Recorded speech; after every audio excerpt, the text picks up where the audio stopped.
Dear students, you are most welcome in your YouTube channel Darsh English classes. Darsh English classes में आप सभी प्रिय विद्यार्थियों का हार्दिक स्वागत है। Today we are going to discuss about UP board class 12th UP board model paper English. आज हम 2022-23 में आने वाले पेपर के बारे में डिस्कस करेंगे, जिस पैटर्न पर आपके 2023 में होने वाले बोर्ड परीक्षा में पेपर आएंगे। सो now let's start the video. Section A, this particular segment is prescribed in your text book for 12 marks. ये जो पर्टिकुलर सेगमेंट है ये आपके जो सिलेबस है उस पर्टिकुलर सिलेबस में 12 मार्क्स के लिए प्रेस्क्राइब्ड की गई है। So now let's start. Number 1, read the following passage carefully and answer the questions that follow. आपको इस पैराग्राफ को, इस पैसेज को वेरी केयरफुली रीड करना है और इसके बाद इनसे संबंधित जो प्रश्न पूछे गए हैं उनके जवाब देने हैं, जिसके लिए 12 अंक निर्धारित किए गए हैं। An old man being distressed by the ceaseless quarreling going on between his sons, one day he called them to him and showed them a bundle of sticks tied together and asked if any one of them was strong enough to break it. First one and then another tried, but although they were all robust and hefty young men, they all failed. He then untied the bundle and told them to break each stick separately. This they did easily, and all sticks were soon broken into pieces. Thus he taught them that united they would be strong, but divided they would always be weak. इस particular paragraph के द्वारा जो writer है, जो narrator है, वो ये बताने का प्रयास करता है unity is the strength, unity में ही शक्ति है, and unity is the most powerful in this world. जो एकता है वो इस संसार में बहुत ही पावरफुल होता है। Now let's start about the question, why was the old man distressed. पहला जो प्रश्न है वो ये पूछा जा रहा है कि ओल्ड मैन डिस्ट्रेस्ड क्यों था, ओल्ड मैन दुखित क्यों था, परेशान क्यों था। So now let's start about the answer. Being distressed by the ceaseless quarreling going on between his sons. वो जो ओल्ड मैन है वो इसलिए डिस्ट्रेस्ड था क्योंकि उसके जो बच्चे थे वो आपस में लड़ते रहते थे, झगड़ते रहते थे। The three sons often quarreled with one another. They didn't heed to their father's advice. ये अपने पिता के एडवाइस को भी हीड नहीं करते थे, नोटिस नहीं करते थे, और यही कारण था कि जो ओल्ड मैन था वो अक्सर डिस्ट्रेस्ड रहता था, सैड रहता था। क्वेश्चन नंबर 2 की बात करते हैं। What did the old man ask his sons to do. जो ओल्ड मैन है वो अपने बच्चों से क्या करने के लिए कहता है। So now answer is the old man gave them a bundle of sticks. जो बूढ़ा व्यक्ति है वो अपने बच्चों को एक स्टिक का बंडल देता है, गट्ठर देता है, and ask each of them to try and break the bundle. और फिर प्रत्येक बच्चे को इसे तोड़ने के लिए आस्क करता है, कहता है।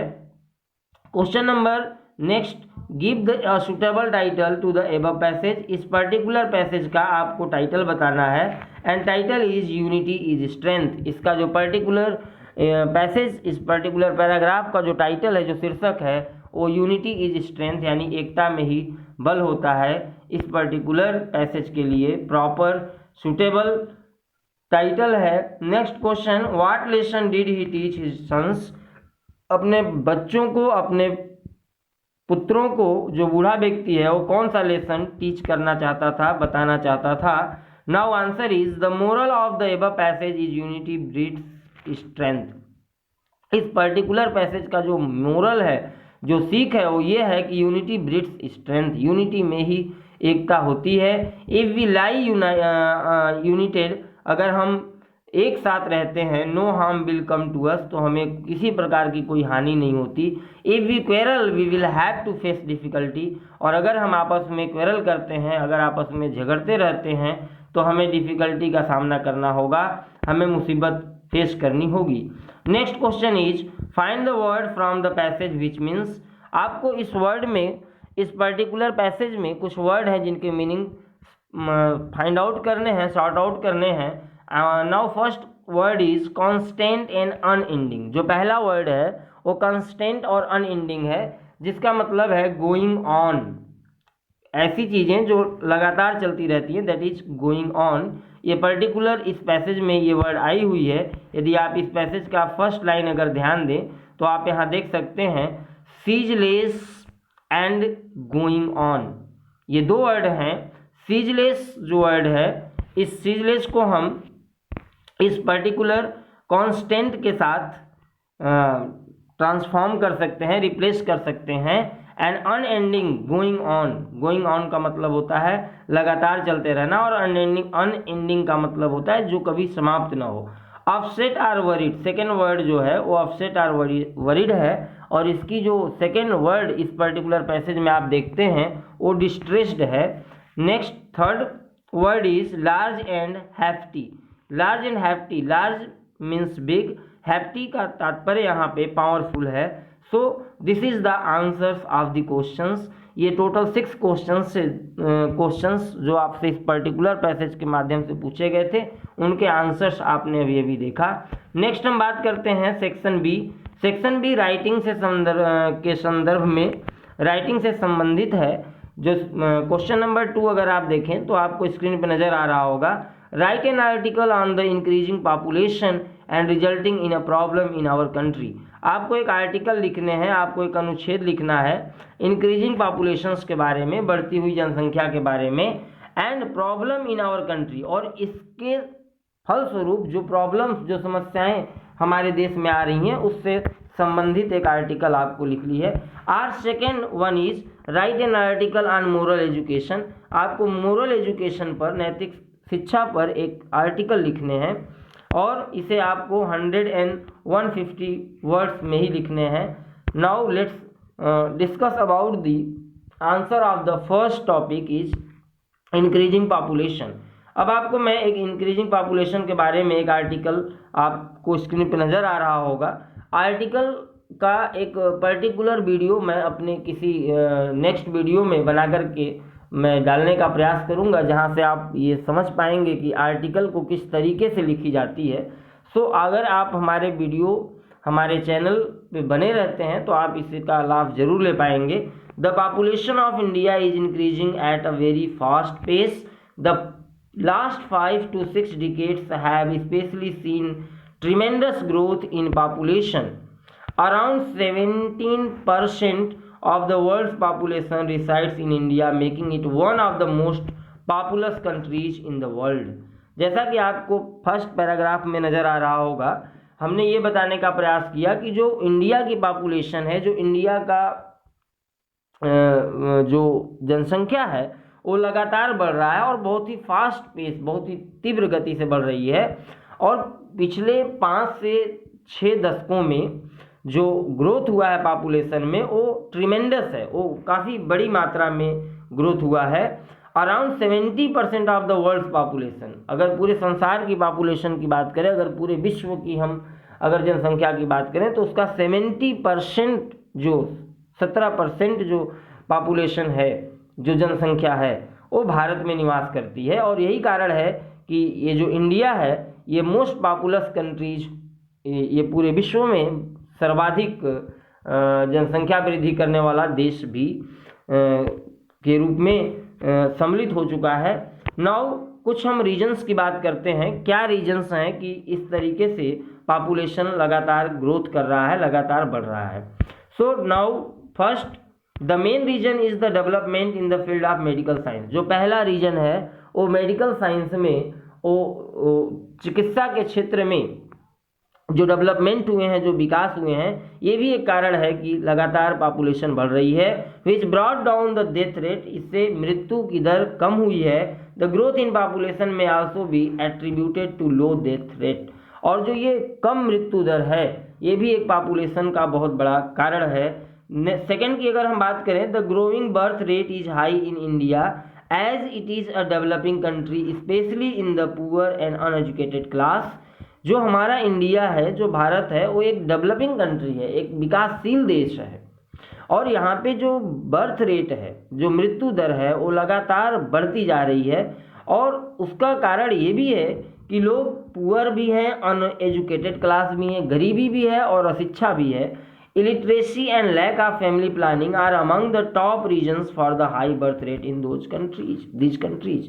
इन देशों में जो लगातार पॉपुलेशन की वृद्धि हो रही है उसका सबसे बड़ा जो रीजन है वो लिटरेसी है। इलिटरेसी वो निरक्षरता है, और साथ ही साथ लैक ऑफ फैमिली प्लानिंग, जो पारिवारिक नियोजन की जो व्यवस्था है उसकी कमी के कारण भी लगातार बर्थ रेट जो है वो बढ़ती जा रही है। नेक्स्ट हम कुछ और इम्पोर्टेंट टॉपिक इस रीजन्स के बारे में जानने का प्रयास करते हैं। More children for them mean more number of hands to work and earn money for the family. ये अगर पॉपुलेशन इंक्रीज करने की जो भावना लोगों के अंदर आ रही है उसका सबसे बड़ा कारण है उनके मन में ये विचारधारा है कि जितने ज़्यादा बच्चे होंगे उतने ज़्यादा वर्क होगा, उतने ही ज़्यादा पैसा परिवार में अर्न होगा। ये भी एक कारण है कि लोग पॉपुलेशन को लगातार बढ़ाने का प्रयास करते हैं। Most of them are not aware about the birth control methods, और बहुत सारे ऐसे भी लोग हैं जो बर्थ कंट्रोल रेट को कम करने के जो मेथड्स हैं, जो तरीके हैं, उनके बारे में अवेयर नहीं है, परिचित नहीं है। ये भी एक कारण है कि पॉपुलेशन लगातार बढ़ रही है। Early marriage also results in greater number of children, जो कम उम्र में शादियां हो रही हैं वो भी एक कारण है कि लगातार पॉपुलेशन इंक्रीज हो रहा है, लगातार पॉपुलेशन में वृद्धि हो रही है। As the human population increases rapidly, जैसा कि जो ह्यूमन पॉपुलेशन है, जो मानव जनसंख्या है, वो लगातार बड़ी तीव्र गति से इंक्रीज कर रही है। The population of animals and birds decreases, जो एनिमल्स और जो बर्ड्स के जो पॉपुलेशन है, जो जानवरों के पक्षियों के जो पॉपुलेशन है, जो उनकी जनसंख्या है, उनकी जो संख्या है वो लगातार घट रही है। To satisfy our needs we are cutting down forest that serve as a shelter for the wild animals, causing deforestation. जिस तरीके से हम अपनी नीड्स को, अपनी आवश्यकताओं को सेटिस्फाई करने के लिए, पूर्ति करने के लिए जब हम फॉरेस्ट को कट करते हैं, उनको जब हम काटते जाते हैं, वनोन्मूलन जब करते हैं, जब वनों का विनाश होता है, तो उन जानवरों, उन पक्षियों के रहने का जो शेल्टर है, जो छांव है, जो उनका आश्रय है, वो भी धीरे धीरे डिस्ट्रॉय होता है। और यही कारण है कि एनिमल्स और बर्ड्स की जो पॉपुलेशन है वो लगातार डिक्रीज हो रही है।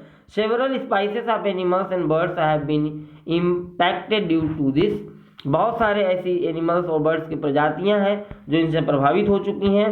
नेक्स्ट हम बात करें, अगर नेक्स्ट पॉइंट की हम बात करें, the growing population due to increasing traffic and establishment of various industries decreases the population of fauna since it has a negative impact on the weather and taking away their habitats। ये जो fauna एक प्रजाति है, एक पक्षियों की प्रजाति है जो कि लगातार पॉपुलेशंस के बढ़ने के कारण ट्रैफिक में भी प्रॉब्लम हो रही है, लगातार जो इंडस्ट्रीज हैं उनके इस्टेब्लिशमेंट में भी समस्याएं आ रही हैं, और इस तरीके से ये जो फौना है इसकी भी पॉपुलेशंस लगातार गिर रही है, और ये निगेटिव इम्पैक्ट है वेदर के ऊपर, और इस तरीके से उनका जो हैबिटेंट है, उनका जो निवास है, वो भी लगातार चेंज होते जा रहा है। नेक्स्ट कंक्लूजन की हम अगर बात करें, growing population is a serious concern in India. जो ग्रोइंग पॉपुलेशन है वो बहुत बड़ी गंभीर समस्या है भारत में। While the government has taken certain steps to control the same, these are not effective enough. हालांकि सरकार ने बहुत सारे ऐसे स्टेप्स, ऐसे कदम उठाने का प्रयास किया है, बट ये इफेक्टिव नहीं है, ये पूरी तरह से पर्याप्त रूप से प्रभावी नहीं है। There are many other measures that need to be taken to curb this issues. बहुत सारे ऐसे और भी बहुत सारी चीज़ें हैं जिनको अपनाने की ज़रूरत है। Some government measures, you don't have to write this if you don't want to as your article in 155 words, but this is for you to know। it means कि अब तक आपने जितने लिखे कर्ब दिस इशू, ये आपके 150 वर्ड्स हो चुके हैं, बट आपके इन्फॉर्मेशन के लिए कुछ नीचे और भी मैंने पॉइंट्स दे रखे हैं, उन्हें आप जरूर पढ़ने का प्रयास करें। The government has set the minimum marriageable age for men as 21 years and women as 18 years। Government ने इस क्षेत्र में थोड़ा सा बढ़ के कदम उठाने का प्रयास किया है। गवर्नमेंट ने मेन के लिए 21 ईयर्स एंड फीमेल के लिए 18 ईयर्स निर्धारित किए हैं विवाह करने के लिए, ताकि अर्ली जो मैरिज होते हैं उनको रोका जाए।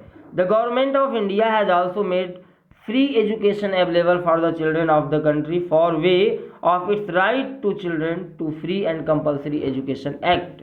जो ये free and compulsory education act आई है, इसके थ्रू गवर्नमेंट ने पूरी तरह से निःशुल्क बच्चों की शिक्षा की व्यवस्था भी की है। The Government of India is also promoting the adoption of children. जो भारत सरकार है वो लगातार बच्चों को अडॉप्ट करने की, लगातार बच्चों को गोद लेने के लिए भी प्रमोट कर रही है लोगों को। There are several people who abandon their children at birth owing to various reasons. बहुत सारे ऐसे कारण हैं कि बच्चों को जन्म लेते ही उनके माता पिता उनको अबेंडन करते हैं, उनको त्याग देते हैं। Adopting children rather than having ones own is also a good way to control population. अगर आप बच्चों को अडॉप्ट करते हैं तो ये भी जो पॉपुलेशन है उसको कंट्रोल करने का एक बहुत ही अच्छा साधन हो सकता है। मेरे प्यारे विद्यार्थियों, मेरे प्रिय विद्यार्थियों, आज हमने आपको आर्टिकल एक लिख करके दिखाया और आपने देखा कि किस तरीके से आपको आर्टिकल राइट डाउन करने हैं। आप मोरल एजुकेशन पर आर्टिकल खुद से लिखने का प्रयास करें। नेक्स्ट क्वेश्चन नंबर 3 की तरफ बढ़ते हैं। Write a letter to the editor of a newspaper about frequent breakdown of water supply in your locality. आपके लोकेलिटी में, आपके एरिया में वाटर सप्लाई अक्सर ब्रेकडाउन होती रहती है, अक्सर डिस्टर्ब होती रहती है, अक्सर टूट जाया करती है। उसके संदर्भ में आप किसी भी न्यूज़पेपर के एडिटर को, संपादक को एक लेटर लिखिए ताकि वो इस समस्या को जन जन तक पहुंचा सके। Now let's start about the answer. अब इसके आंसर्स की तरफ बढ़ते हैं। मेरे प्यारे विद्यार्थियों, अभी तो मैं आपको आंसर बता रहा हूं, लेकिन मैं पर्टिकुलर किसी वीडियो के माध्यम से आपको ये बताने का प्रयास करूंगा how to write a letter and how to write an application. एक लेटर को किस तरीके से लिखा जाना चाहिए, एक एप्लीकेशन को किस तरीके से लिखा जाना चाहिए, ये मैं आपको अपने किसी न किसी वीडियो के माध्यम से बताने का जरूर प्रयास करूंगा। So please stay with your YouTube channel Darsh English classes. To the editor Hindustan Times Sonbhadra. जैसा कि आपने देखा, हम हिंदुस्तान टाइम्स के एडिटर को लेटर लिख रहे हैं। आप यहाँ ध्यान दें, टू के बाद कॉमा जरूर लगाएं। यदि आप कॉमा नहीं लगाते हैं तो ये ब्लंडर होगा। द एडिटर, यहाँ ध्यान दें आप, द का टी कैपिटल है, एडिटर का ई कैपिटल है। और जिस किसी भी मैगजीन का आप नेम लिखेंगे वो उसके प्रत्येक जो वर्ड्स होंगे वो कैपिटल होंगे। लाइक हिंदुस्तान टाइम्स का एच कैपिटल है, टाइम्स का टी कैपिटल है। और प्लेस का नाम जब भी लिखते हैं वो मैंने आपको बता रखा है अपने एक वीडियो के माध्यम में, जिसमें मैंने नाउन का जिक्र किया था। उसमें मैंने बताया है आपको कि ये प्रॉपर नाउन है, अर्थात यहाँ एस हमेशा कैपिटल ही होगा। So this is the letter to the editor of the paper Hindustan Times. ये मैं एक लेटर लिख रहा हूँ हिंदुस्तान टाइम्स के एडिटर को। सो आप स्टार्ट करते हैं। रेस्पेक्टेड सर, जैसा कि आपने अभी समस्या देखा, आपके लोकेलिटी में वाटर सप्लाई की ब्रेकडाउन होती है, तो उसके संदर्भ में आप लेटर लिख रहे हैं। रेस्पेक्टेड सर, इसके बाद आपको कॉमा देना है। I would like to draw the attention of the municipal committee towards the frequent breakdown of water supply in our locality. आपने ये बताया कि मैं म्यूनिसिपल कमेटी का ध्यान इस ओर खींचना चाहता हूं कि हमारे लोकेलिटी में, हमारे आसपास में जो वाटर सप्लाई है वो फ्रीक्वेंट ब्रेकडाउन होती है, अक्सर वो बाधित हो जाती है। I shall be highly obliged if you kindly publish our complaint in your esteemed paper. यदि आप अपने पेपर में हमारी इस कंप्लेंट को, हमारी इस शिकायत को पब्लिश करते हैं, अगर आप प्रकाशित करते हैं, तो मैं आपका आभारी हूँगा। The people of this area have brought this fact to the knowledge of the municipality but there is no change in water supply system. इस एरिया के लोगों ने इस तथ्य के बारे में म्यूनिसिपालिटी को कई बार ध्यान खींचने का प्रयास किया, लेकिन इसमें किसी प्रकार का कोई चेंजिंग, कोई परिवर्तन अभी तक समझ में नहीं आया, दिखाई नहीं दिया। नेक्स्ट हम पैराग्राफ चेंज करके लिखते हैं, our locality is facing a severe scarcity of water. हमारी जो लोकेलिटी है वहाँ पे वाटर की, पानी की कमी है। Water is turn on in pipes only for a few hours and that too irregular every day. हमारे ये जो वाटर हैं ये पाइप्स में कुछ आवर्स के लिए सप्लाई किए जाते हैं, चालू की जाती हैं, बट ये भी इर्रेगुलर हैं, अनियमित हैं। The time of the supply is not fixed, supply का जो टाइम है, जो समय है, वो निर्धारित नहीं है। The supply is broken down at any time, supply कभी भी टूट जाती है। The amount is so small that it hardly suffice for drinking purpose, और इसमें जो पानी सप्लाई होती है, जो वाटर सप्लाई होती है, वो इतनी मात्रा उसकी कम है कि वो इवन ड्रिंकिंग पर्पज के लिए भी पर्याप्त नहीं है। पीने के उद्देश्य से भी अगर देखा जाए तो पर्याप्त मात्रा में पानी की सप्लाई नहीं हो पाती। I hope you will kindly publish my complaint in your newspaper, मैं ये आशा करता हूँ कि आप हमारे इस कंप्लेंट को, हमारी इस शिकायत को अपने न्यूज़पेपर में ज़रूर पब्लिश करेंगे। सो द म्यूनिसिपल कमेटी, ताकि म्यूनिसिपल कमेटी जो है, जो नगर पालिका की जो कमेटी है, will improve the condition of water supply in our locality, वो हमारे लोकेलिटी में, हमारे एरिया में जो वाटर सप्लाई की जो कंडीशन है उसमें इम्प्रूव करें, उसमें सुधार करें। नाउ लेट्स थैंक यू, ये थैंक यू कह के आप अपनी बात को समाप्त करेंगे। And at the right side of the paper, उस पेपर के राइट साइड में आप लिखेंगे योर्स सिंसियरली, योर्स फेथफुली, आपको जो अच्छा लगे आप लिख सकते हैं। नेक्स्ट उसके ठीक नीचे आप अपना नाम लिखेंगे, डेजिग्नेशन अगर आप कोई आपका है तो डेजिग्नेशन लिखें आप, उसके बाद अपने प्लेस का नाम लिखेंगे आप। एंड द लेफ्ट साइड, और उस पेपर के, उस कागज़ के लेफ्ट साइड में आपको डेट डालना होगा, जिस डेट में आप इस लेटर को राइट करेंगे। नेक्स्ट हम बात करते हैं सेक्शन सी। मेरे प्रिय विद्यार्थियों, ये वीडियो थोड़ी लंबी होने वाली है, क्योंकि इस वीडियो के माध्यम से हम आपको पूरी पेपर का जानकारी देने का प्रयास करेंगे। सो please stay with the video, आप इस वीडियो के साथ लगातार धैर्य के साथ बने रहें, और जहाँ कहीं भी ज़रूरत हो आप अपना पेपर निकाल लें, अपनी कलम निकाल लें, और आप इसे नोट भी कर लें। नेक्स्ट हम बात करें सेक्शन सी, जो कि ग्रामर पोर्शन का क्वेश्चन होगा, जिसके लिए 25 मार्क्स निर्धारित किए गए हैं। 4 नंबर क्वेश्चन है, जिसमें प्रश्न है the teacher said to Ram, bravo you have obtain the first division mark, change into indirect form. ये एक लाइन है ऊपर दी हुई, उस लाइन को आपको इनडायरेक्ट में चेंज करना है। मैं अपने किसी न किसी वीडियो में आपको नरेशन का कंप्लीट स्टडी कराऊंगा, आप उसे ज़रूर देखें। फिलहाल मैं इस आंसर की बात करूं, द टीचर एक्सक्लेम्ड, जब कभी भी कोई भी इंटरजेक्शन, कोई भी एक्सक्लेमेशन वर्ड आपको दिखे तो आप डायरेक्टली उस सेड को एक्सक्लेम्ड में चेंज कर सकते हैं। The teacher exclaimed that, now अब आप इस यू को चेंज करेंगे। यू सेकंड पर्सन प्रोनाउन है, जो कि ऑब्जेक्ट के अनुसार बदलता है, अर्थात राम के अनुसार चेंज होगा। आप यहाँ लिख सकते हैं Ram. The teacher exclaimed that Ram had obtained the first division mark, और आप इस हैव को हैड में चेंज कर दें। इस तरीके से आपका ये इनडायरेक्ट फॉर्म कंप्लीट होता है। क्वेश्चन नंबर 5 की तरफ बढ़ते हैं। Combine any one of the following as directed. यहाँ पे कुछ लाइंस दी हुई है और ब्रैकेट्स में आपको इंडिकेट किया गया है कि इस पर्टिकुलर लाइंस को आपको किस तरीके से चेंज करना है। क्वेश्चन नंबर ए की तरफ बढ़ते हैं। Owing to his illness he couldn't go to college, complex sentence. ये 2 सेंटेंसेज हैं, इन्हें आपको कॉम्प्लेक्स सेंटेंस बनाना है। कॉम्प्लेक्स सेंटेंस बनाने के लिए आपको किसी न किसी सब ऑर्डिनेट क्लास की सहायता लेनी पड़ती है। He could not go to college because of his illness. आप यहाँ यदि ध्यान से देखें तो बिकॉज जो वर्ड है, इस बिकॉज के बाद की जो लाइन है, बिकॉज ऑफ हिज इलनेस, ये एक सब ऑर्डिनेट क्लाज है, अर्थात ये कॉम्प्लेक्स सेंटेंस हुआ। कॉम्प्लेक्स सेंटेंस में 1 मेन क्लाज होता है। क्लाज एक अलग से टॉपिक है, उसका भी विस्तृत अध्ययन हम किसी वीडियो के माध्यम से करने का प्रयास करेंगे। नेक्स्ट हम क्वेश्चन नंबर बी की तरफ बढ़ते हैं। दो he is poor he is happy. ये 2 सेंटेंसेज हैं, इन्हें आपको कंपाउंड सेंटेंस में चेंज करना है। कंपाउंड सेंटेंस में जब कभी भी किसी लाइन को चेंज की जाती है तो उन लाइनों में कनेक्टिंग वर्ड्स कुछ होते हैं जिनका इस्तेमाल करना होता है। नाउ अबाउट दिस आंसर, दो ही इज पुअर, यद्यपि वह गरीब है, स्टिल आर एट, दोनों में से कोई भी आप लगा सकते हैं, ही इज हैप्पी, फिर भी वो खुश है। इस लाइन में स्टिल एंड एट का इस्तेमाल होते ही ये पर्टिकुलर जो लाइन है ये कंपाउंड सेंटेंस में चेंज हो जाता है। क्वेश्चन नंबर नेक्स्ट की तरफ बढ़ते हैं। Change any one as indirected. दो सेंटेंस दिए हुए हैं और जिस तरीके से इंडिकेट किए गए हैं आपको चेंज करने हैं।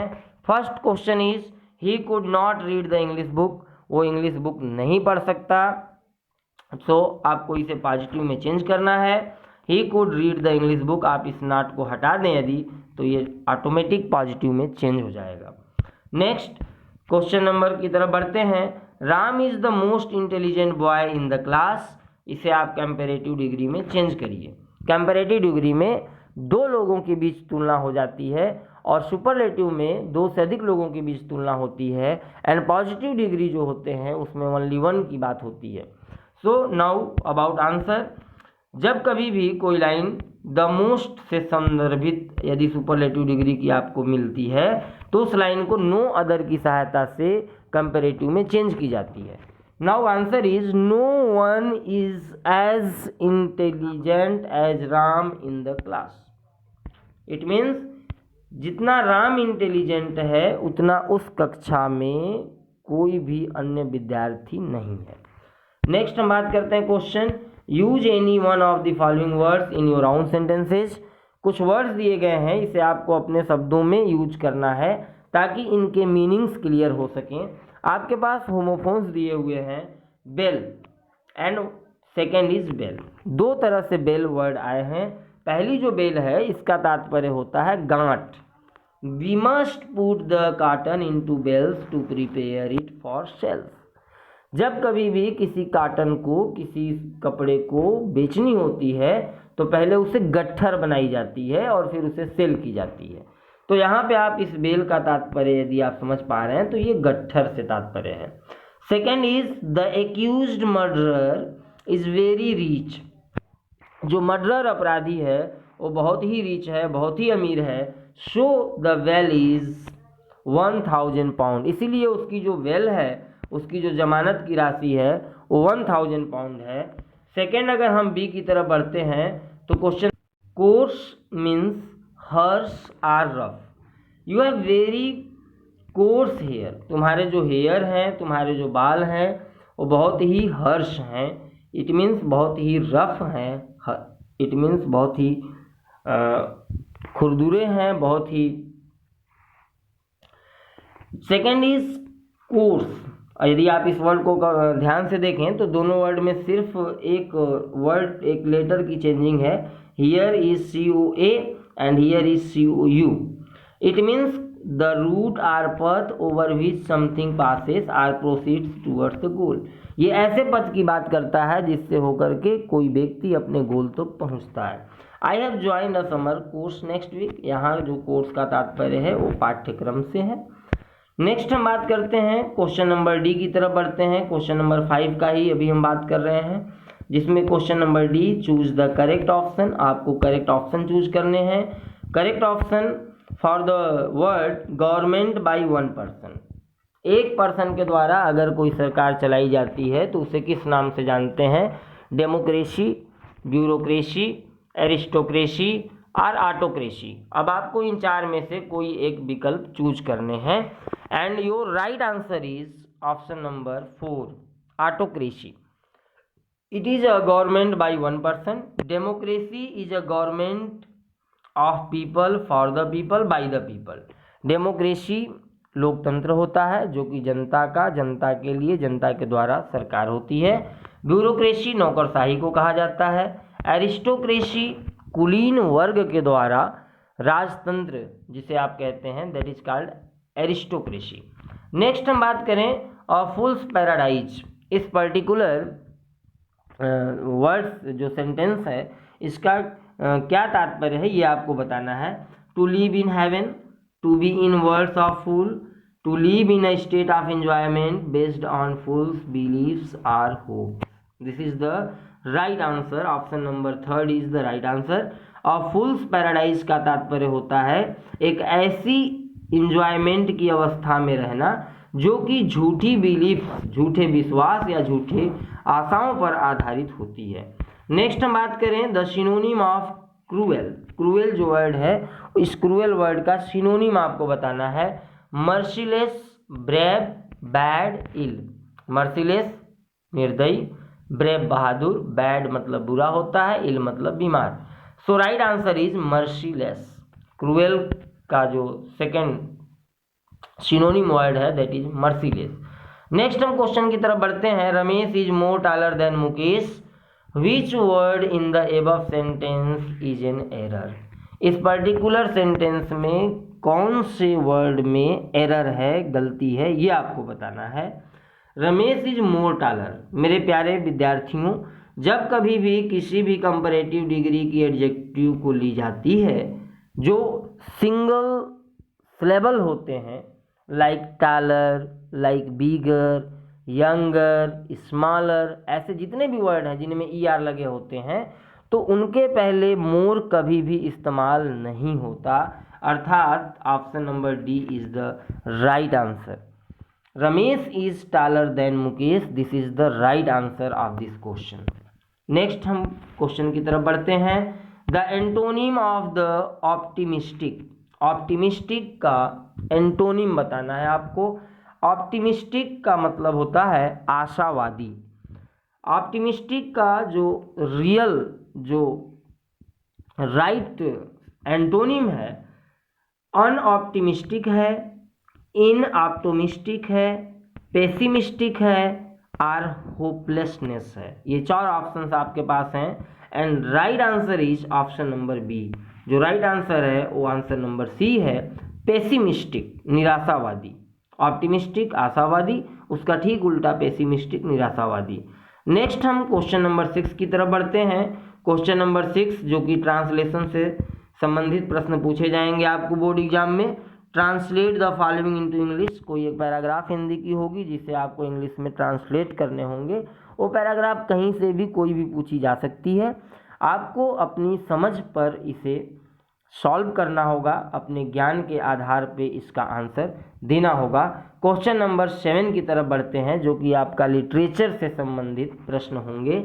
Answer any two of the following questions. आपको 3 क्वेश्चंस दिए गए हैं, आपको सिर्फ 2 क्वेश्चंस के आंसर्स देने हैं और दोनों क्वेश्चंस 4 + 4 = 8 मार्क्स के निर्धारित हैं।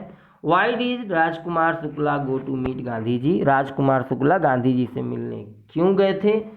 सो answer is Rajkumar Shukla is a poor sharecropper wished to meet Gandhi ji to complain about the injustice of the landlord system in Champaran. ये जो राजकुमार शुक्ला है ये चंपारण में लैंडलॉर्ड जो जमींदारी सिस्टम थी, जो जमींदारी व्यवस्था थी, उसमें जो इनजस्टिस होते थे लोगों के साथ, उसके खिलाफ कंप्लेन करने के लिए ये गांधी जी से मिलने गए। Shukla followed Gandhi ji everywhere and begged him to fix a date to come to his district. जहाँ कहीं भी गांधी जी जाते हैं वहाँ शुक्ला जी पीछे पीछे जाया करते थे और उनसे सिर्फ ये फिक्स कराना चाहते थे कि आप हमारे डिस्ट्रिक्ट में चंपारण में कब आएंगे, ये आप डेट बताएं। नेक्स्ट हम क्वेश्चन नंबर की तरफ बढ़ते हैं। How did Douglas overcome his fear of water. जो डगलस था वो अपने पानी के भय से कैसे मुक्ति पाता है, उस पर कैसे विजय पाता है। He swam 2 miles across Lake Wentworth and the whole length to the shore and back to warm lake. ये सबसे पहले जो है 2 miles 2 मील तक जो है लेक वेंटवर्थ के ये स्विम करता है, तैरता है और पूरी उसकी जो लेंथ है, पूरी जो लंबाई थी उसके शोर तक जाता है और फिर वहाँ से वार्म लेक तक वापस आता है। Then he overcome his fear of water. और इस तरीके से वो अपने वाटर के भय से, अपने पानी के भय से विजय प्राप्त करता है। क्वेश्चन नंबर 3 की तरफ बढ़ते हैं। How did friends feeling about mister Hamel and school change. ये जो लास्ट लेसन है उस लेसन का क्वेश्चन है। French find out that M Hamel would not teach him French anymore because only German was going to be taught in the schools। जो Frank था उसे ये मालूम चला कि एम हैमेल अब हम लोगों को फ्रेंच नहीं पढ़ाएंगे क्योंकि केवल जर्मन अब आगे से यहाँ इन स्कूलों में पढ़ाई जाएगी। This news changed French attitude towards his teacher and school. और इसी परिवर्तन ने फ्रेंच का जो एटीट्यूड था, उसकी जो विचारधारा थी, वो टीचर और स्कूल के प्रति चेंज कर देती है। He regretted that he had never learn his lesson properly, और उसको इस बात से पश्चाताप होता है कि उसने कभी भी अपने लेसन्स को प्रॉपरली लर्न नहीं किया, प्रॉपरली अध्ययन नहीं किया। नेक्स्ट क्वेश्चन नंबर 8 की तरफ बढ़ते हैं। Answer any one of the following questions. ये लॉन्ग क्वेश्चंस हैं, आपको 2 क्वेश्चंस दिए जाएंगे जिनमें आपको एक प्रश्न के जवाब देने होंगे। So now let's start the first question. Who was Saheb? Saheb कौन था? What was the plight that compelled him to wander the streets of Delhi for rag pickings? वो कौन सी ऐसी प्लाइट थी, कौन सा ऐसा परेशानी था उसको जिसने उससे बाध्य कर दिया कि वो दिल्ली के स्ट्रीट्स में, गलियों में रैग पिकिंग्स करे, कूड़े करकट उठाए। They were so poor that they couldn't go to school. ये जो साहेब की जो मंडली थी, जो साहेब से के साथ जितने भी जो बच्चे थे, ये बच्चे काफ़ी गरीब बच्चे थे। Their parents were depended on rag picking only for their livelihood. इनके जो पेरेंट्स थे, इनके जो माता पिता थे, वो पूरी तरह से रैग पिकिंग पे ही निर्भर थे और उन्हीं से उनका लिवलीहुड, उनका जीविका चलता था। And unable to bear any other expense except फूडिंग्स।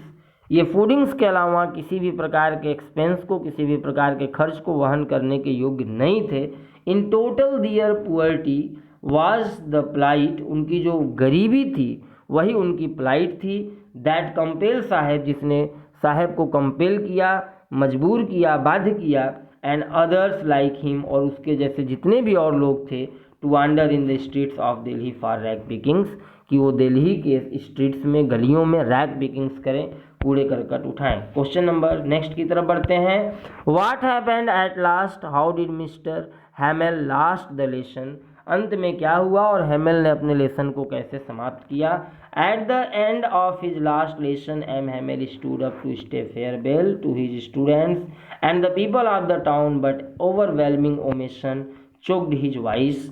Last lesson जो आपके सप्लीमेंट्री का जो माफ़ करिएगा, आपके प्रोज का जो लास्ट लेसन जो चैप्टर है, उस चैप्टर में जो एम हैमेल है वो फेयरवेल करने के लिए अपने स्टूडेंट्स को, अपने उस टाउन के लोगों को फेयरवेल करने के लिए जैसे ही वो खड़े होते हैं तो उनके अंदर जो इमोशंस थे, उनके अंदर जो भावनाएं थी, वो ओवरवेल्म हो जाती हैं, वो अत्यधिक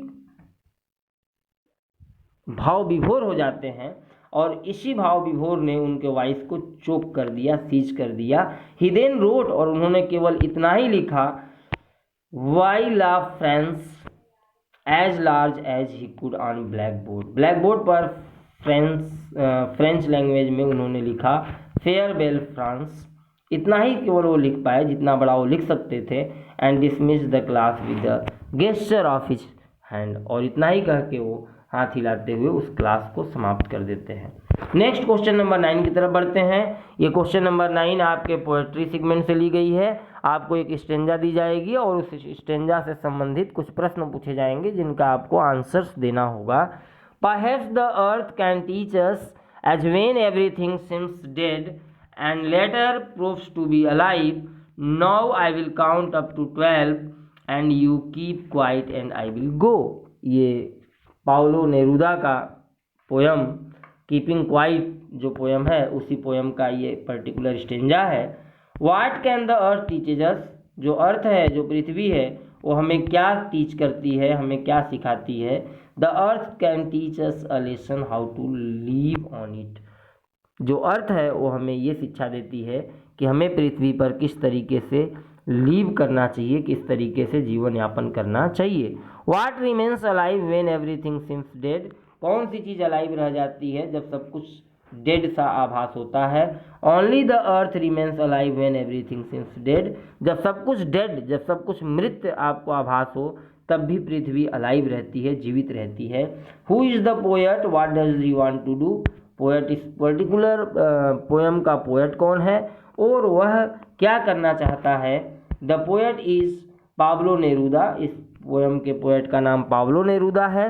ही wants to count up to 12। वो 12 तक की काउंट करना चाहते हैं। It may be a number of month और it may be a number of our. ये जो 12 वर्ड है, ये किसी महीनों के भी संख्या हो सकते हैं, ये घंटों की भी संख्या हो सकती है। It is not clearly depict in the poem, ये इस पोएम में स्पष्ट रूप से कवि ने जिक्र नहीं किया है कि ये 12 क्या है।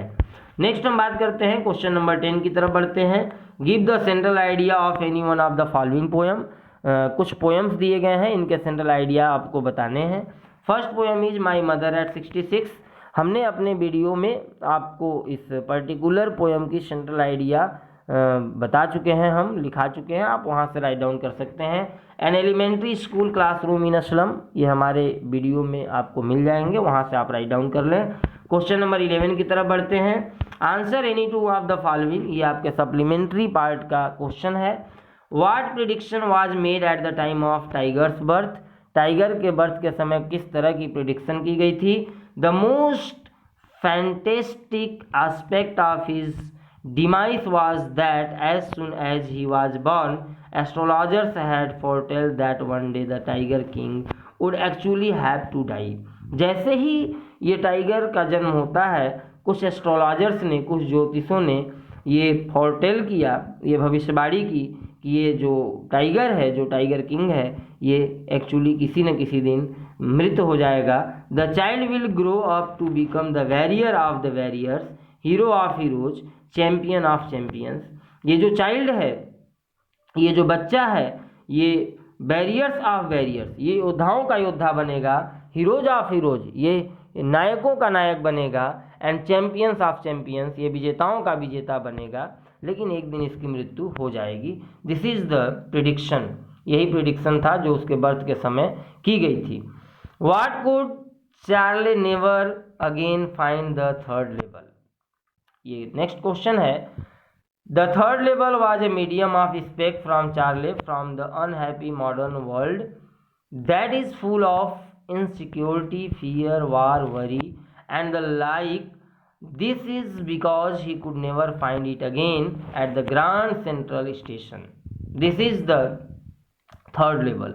द ग्रैंड सेंट्रल स्टेशन, ये जो आपको दिख रहा है, it is called the third level. इसी को इस पर्टिकुलर लेसन में थर्ड लेवल के नाम से जाना गया। थर्ड लेवल एक मीडियम था, एक माध्यम था कि किस तरीके से ये जो अनहैप्पी मॉडर्न वर्ल्ड है, ये जो दुखद, ये जो आधुनिक संसार है, इससे किस तरीके से बचा जाए, जो कि फुल ऑफ इनसिक्योरिटी, जो कि पूरी तरह से असुरक्षित नज़र आ रही है। इसमें भय है, वार है, युद्ध है, वरी है, चिंता है, और भी इस तरह से बहुत सारी चीज़ें हैं, इनसे किस तरीके से बचा जाए। This is because he could never find it again at the Grand Central Station. Next हम क्वेश्चन की तरफ बढ़ते हैं। What was the chief aim of the students on ice programmes. जो स्टूडेंट्स ऑन आइस प्रोग्राम्स थे, इसका मुख्य aim क्या था। The students on ice programme aims to take high school students to the ends of the world. It provides them with inspiring educational opportunity which foster in them a new understanding and respect for our planet। जो ये student on ice cream programme था, इसका जो मुख्य उद्देश्य था वो ये था कि जो हाई स्कूल के जो स्टूडेंट्स हैं, उनको इस संसार के आखिरी छोर तक ले जाया जाए, और it provides them inspiring educational opportunity, जो एक प्रेरणादायक जो एजुकेशनल अपॉर्चुनिटी है, जो एक शैक्षिक अवसर है, वो बच्चों को मिलना चाहिए, और उनके अंदर एक नई प्रकार की अंडरस्टैंडिंग और एक नई प्रकार का जो रिस्पेक्ट है, जो हमारे प्लेनेट के लिए, हमारे इस पृथ्वी के लिए, उनके अंदर डेवलप किया जाए। नेक्स्ट क्वेश्चन की बात करते हैं। Answer any two of the following. आपको कुछ क्वेश्चंस दिए गए हैं, उनमें से दो प्रश्नों के आपको जवाब देने हैं। First question is what was the third level. ये लॉन्ग क्वेश्चन है, आपको इन दो में से, माफ़ करिएगा, दो क्वेश्चंस हैं जिनमें से आपको एक ही करने हैं। What was the third level, where it is situated, how was it described by psychiatrist M. जो थर्ड लेवल है वो क्या था, ये कहाँ पे सिचुएटेड है, और इसको किस तरीके से साइकेट्रिस्ट जो हैं उनके द्वारा किस तरीके से डिस्क्राइब किया गया है, इसका आपको आंसर बताना है। The third level was an imagination. जो थर्ड लेवल है एक कल्पना थी चार्ले की। Because it was not present in reality, क्योंकि ये वास्तव में कहीं प्रेजेंट नहीं थी। But Charlie claim that it was present, लेकिन चार्ले जो है ये क्लेम करता है कि नहीं, ये कहीं ना कहीं प्रेजेंट था। According to Charley the third level was at Grand Central Station in New York. Charley के अनुसार से ये जो थर्ड लेवल है वो Grand Central Station in New York में एक जगह है ग्रांड सेंट्रल स्टेशन, उसे ही थर्ड लेवल के नाम से जाना जाता था, ऐसा उसका मानना था। Sam wrote in his letter to Charley that he had found the third level. Sam ने अपने लेटर में चार्ले को लिखा था कि उसने थर्ड लेवल को फाउंड किया, उसने पाया। And he had reached there, वो वहाँ तक पहुँचा। Sam was saying in his letter that he was staying there in Galesburg since last 2 weeks. उसने ये भी लिखा कि वो ग्लेसबर्ग में पिछले 2 वीक से रह रहा था। वाचिंग वेरियस एक्टिविटीज़, और वहाँ बहुत सारे वेरियस अनेक प्रकार के एक्टिविटीज़ क्रियाकलापों को देखा। He invites both Charley and his wife Louisa there, और साथ ही साथ चार्ले और उसकी पत्नी लूसिया को भी वहाँ आमंत्रित करता है, आने के लिए न्योता देता है। So we can say that Sam was also a victim of worldly worried like Charley. इसलिए हम ये भी कह सकते हैं कि जो सैम था वो भी एक विक्टिम था, वो भी एक अपराधी था, ये वर्ल्डली वरीड का, जो सांसारिक चिंताओं हैं उनका का, ठीक उसी तरीके से जिस तरह से चार्ले था। नेक्स्ट क्वेश्चन की बात करते हैं। मेरे प्रिय विद्यार्थियों, मुझे बेहद खुशी हो रही है कि आप हमारे इस वीडियो के लास्ट तक बने हुए हैं। आप बने रहिए इस पूरे वीडियो के माध्यम से। मैं आपको क्लास 12th यूपी बोर्ड की जो 2023 यानी 2023 में जो परीक्षा होने वाली है उसमें किस तरह से प्रश्न पूछी जाएगी, उस प्रश्न का मैं विस्तृत अध्ययन, विस्तृत आपको जानकारी देने का प्रयास कर रहा हूँ। Who was Tiger King, Tiger King कौन था। Why was he named as Tiger's King, उसका नाम टाइगर्स किंग के रूप में क्यों पड़ा। जिलानी जंग बहादुर, ये जो नाम है इन्हीं को टाइगर किंग के नाम से जाना जाता है। द किंग ऑफ, जो ये राजा थे, प्रतिबांडुपुरम, ये एक जगह है, एक प्लेस है, इसका आप अध्ययन अपने बुक से कर लें। Is known as the Tiger King, यानी जिलानी जंग बहादुर, ये जो व्यक्ति हैं जिलानी जंग बहादुर, ध्यान दें आप, जिलानी जंग बहादुर, इन्हीं को टाइगर किंग के नाम से जाना जाता है। 10 days आफ्टर हिज बर्थ, उनके जन्म के 10 दिनों के बाद, अ रिनाउंड एस्ट्रोलॉजर, एक बहुत प्रसिद्ध ज्योतिष, प्रोफेसाइज्ड, जिसने भविष्यवाणी की थी, his death comes from the tiger, कि इनकी मृत्यु टाइगर से होगी। After he became the king of, जब वो राजा बनेंगे प्रतिभा बैंडपुरम का, and got to know of the prediction about his death, he went on a tiger killing spree. और जैसे ही ये प्रिडिक्शन के बारे में वो जानते हैं, वो टाइगर किलिंग की तरफ बढ़ जाते हैं। यानी जब उनको पता चलता है कि किसी टाइगर के द्वारा मेरी मृत्यु होगी, तो टाइगर को मारने के लिए निकल जाते हैं।